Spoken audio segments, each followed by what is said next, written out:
வணக்கம் நண்பர்களே. இன்றைக்கி ஒரு முக்கியமான வீடியோ தான் நம்ம பார்க்க போகிறோம். இந்த கெப்பாசிட்டர் இருக்குது பார்த்தீங்களா, அதாவது பிஎஃப் கெப்பாசிட்டராக இருந்தாலும் சரி, இல்லாட்டினா இந்த மாதிரி எலக்ட்ரானிக் கெப்பாசிட்டராக இருந்தாலும் சரி, இதெல்லாம் நம்ம இந்த எம்எஃப்டியில் கரெக்டாக இருக்கா, அதே மாதிரி ஓப்பனாக இருக்கா, ஷார்ட்டாக இருக்கா, இந்த மாதிரி நம்ம மல்டிமீட்டரில் எப்படி செக் பண்ணுறதுன்னு இந்த வீடியோவில் பார்க்க போகிறோம். இப்போதான் வந்து எல்லா மல்டிமீட்டர்லேயும் செக் பண்ணுற மாதிரி ஆப்ஷன் இருக்காது.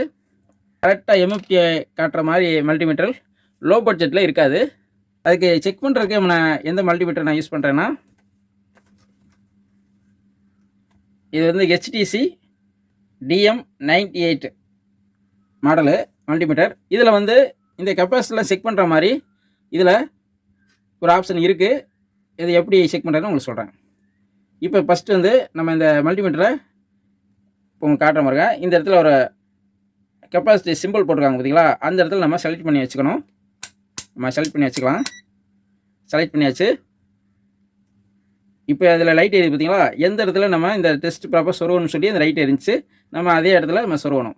இப்போ செலக்ட் பண்ணி வச்சாச்சு. உங்களுக்கு நல்லா தெரியணுங்கிறதுக்காக இதில் லைட் இருக்குது, ஆன் பண்ணிக்கலாம். இப்போ உதாரணத்துக்கு நம்ம ஃபஸ்ட்டு நம்ம பிஎஃப்லேருந்து நம்ம செக் பண்ணலாம். இப்போ இது பார்த்தீங்கன்னா இது 104 பிஎஃப், அதாவது 0.1.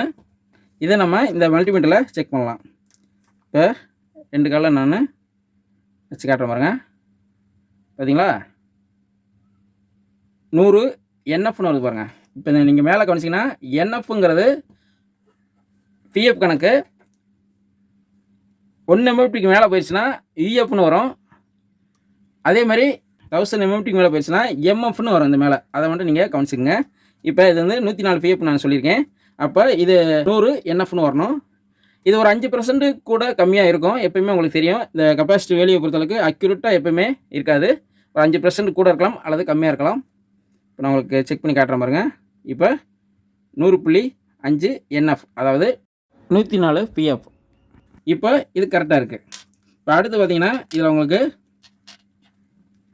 இது என்ன வேல்யூ பார்த்தீங்கன்னா 224 பிஎஃப். இப்போ அதை வந்து நம்ம செக் பண்ணி பார்க்கலாம்.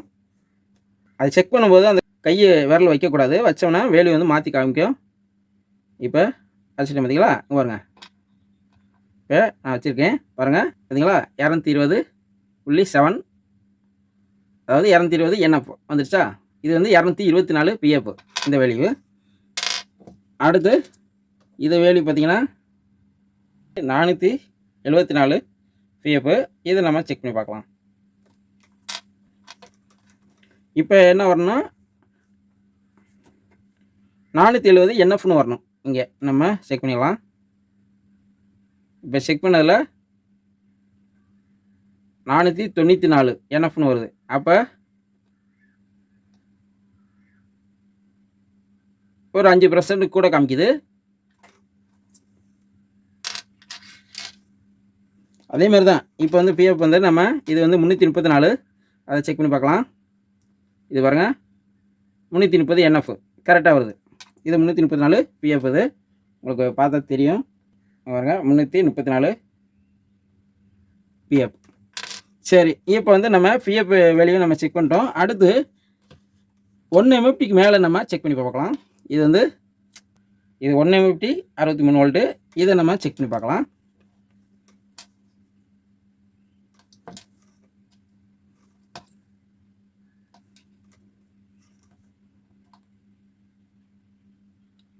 பார்த்தீங்களா 1 MFT வந்துச்சு பாருங்க. 1ன்னு போட்டு UFன்னு இருக்கு பாருங்க, மேலே UFன்னு இருக்கா. அப்போ இது 1 MFT கரெக்டாக இருக்குது.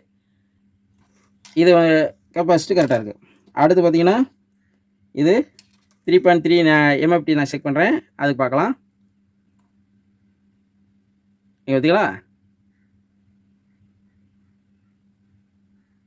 3.3 UFன்னு மேலே வந்துச்சு பாருங்க. அப்போ இது கரெக்டாக இருக்குது. இப்போ இது வந்து 4.7 செக் பண்ணுவோம்.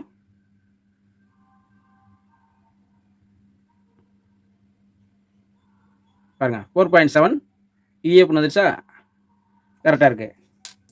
இது மாதிரி நம்ம என்ன வேல்யூ வேணாலும் நம்ம கெப்பாசிட்டி நம்ம செக் பண்ணிக்கலாம். இப்போ இது வந்து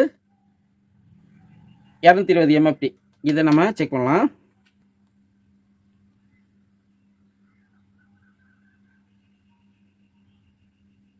பார்த்தீங்களா? 222 எம்எஃப்டி வந்துருச்சு பாருங்க. கரெக்டாக இருக்கு. இது வந்து 330 எம்எஃப்டி. இதை நம்ம செக் பண்ணுவோம்.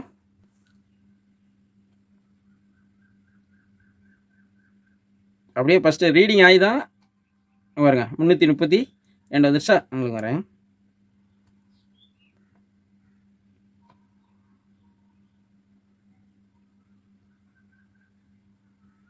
பாருங்க 330 எம்எஃப்டி வந்துருச்சுங்க. கரெக்டாக அக்யூரேட்டாக காமிக்குது. இது வந்து கெல்டன் கெப்பாசிட்டி கரெக்டாக காமிக்கும். இப்போ 330 வரையும் நம்ம செக் பண்ணிட்டோம். அதுக்கு அடுத்து பார்த்தீங்கன்னா இது வந்து 4700 எம்எஃப்டி. இதை நம்ம செக் பண்ணி பார்க்கலாம்.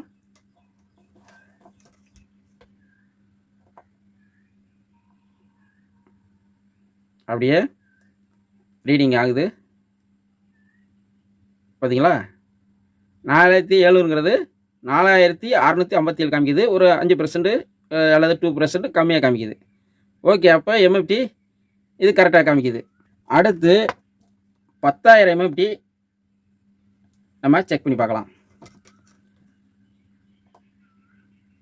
வைக்கிற பாருங்க. பார்த்தீங்களா? 9,800 அதாவது 9,734 எம்எஃப்டி. அதாவது 10,000க்கு ஒரு 270 எம்எஃப்டி கம்மியாக இருக்குது. அது வந்து 5% கூட கம்மியாக இருக்குதுன்னு நான் சொன்னேன். அதுபடி காமிக்குது. அது ஒன்றும் பிரச்சனை கிடையாது. ஆனால் அது 10,000 எம்எஃப்டி கரெக்டாக இருக்குது. சரி, இப்போ நம்ம செக் பண்ணும்போது செக் பண்ணது பூராமே நல்லா இருக்க கெப்பாசிட்டி நம்ம செக் பண்ணியிருக்கோம். இது ஃபால்ட்டான கெப்பாசிட்டினா இதில் எப்படி கண்டுபிடிக்கிறதுனா, இப்போ நீங்கள் வைக்கும்போது இப்போ 9,000 இப்போ வரும் பாருங்கள், ரீடிங் வருது பாருங்கள். 9,700 சில்லரை காமிக்குதா எம்எஃப்டி? இந்த லெவலில் ஒரு 5% கூட கம்மியாக இருந்தால் பிரச்சனை கிடையாது. இது இல்லாமல் 7,000 எம்எஃப்டியோ இல்லை 6,000 எம்எஃப்டியோ இந்த மாதிரி கம்மியாக காமிச்சுன்னா அந்த கெப்பாசிட்டி வீக்காக இருக்குன்னு அர்த்தம். இல்லை சுத்தமாக வெளியே காட்டலை, இந்த மாதிரி 0 நிற்கிதுன்னா இந்த கெப்பாசிட்டி ஓப்பன் ஆயிடுச்சுன்னு அர்த்தம். அப்படி இல்லை அப்படின்னா இந்த மாதிரி கெப்பாசிட்டி ஷார்ட்டாக இருந்துச்சுன்னு வச்சுங்க, என்ன மாதிரி எழுத்து வரணும்னா நான் உங்களுக்கு காட்டுறேன் பாருங்கள். அதாவது 0Lன்னு வருதா? இப்படி வந்துச்சுன்னா இந்த கெப்பாசிட்டி வந்து ஷார்ட்டாக இருக்குன்னு அர்த்தம். உங்களுக்கு புரியுதுன்னு நினைக்கிறேன். 0 வந்து எப்படி நின்றுச்சுன்னா ஓப்பன் அதோட அர்த்தம். இல்லை வேலி வந்து ரொம்ப கம்மியாக காட்டுது அப்படின்னா அது வந்து வீக்காக இருக்குன்னு அர்த்தம். இந்த கெப்பாசிட்டி வீக்காக இருக்குன்னு அர்த்தம். அதே மாதிரி 0L அப்படின்னு வந்துட்டா அது வந்து கெப்பாசிட்டி ஷார்ட் ஆயிடுச்சுன்னு அர்த்தம். இந்த மாதிரி இந்த கெப்பாசிட்டி வந்து இந்த மல்டிமீட்டரில் செக் பண்ணலாம் நண்பர்களே. இந்த மல்டிமீட்டரை பொறுத்தளவுக்கு மற்ற இதெல்லாம் எப்படி செக் பண்ணுறதுன்னு ஒரு வீடியோ உங்களுக்கு மேக் பண்ணணுன்னு இருக்கேன். அது உங்களுக்கு கூடிய சீக்கிரத்தில் நான் உங்களுக்கு ஃபுல்லாக இது எப்படி இந்த மல்டிமீட்டர் நம்ம எப்படி யூஸ் பண்ணுறதுன்னு உங்களுக்கு சொல்கிறேன். அவ்வளோதான் நண்பர்களே. இந்த வீடியோ உங்களுக்கு பிடிச்சிருக்குன்னு நினைக்கிறேன். பிடிச்சிருந்தா லைக் பண்ணுங்கள். மீண்டும் அடுத்த வீடியோவில் சந்திப்போம். நன்றி, வணக்கம்.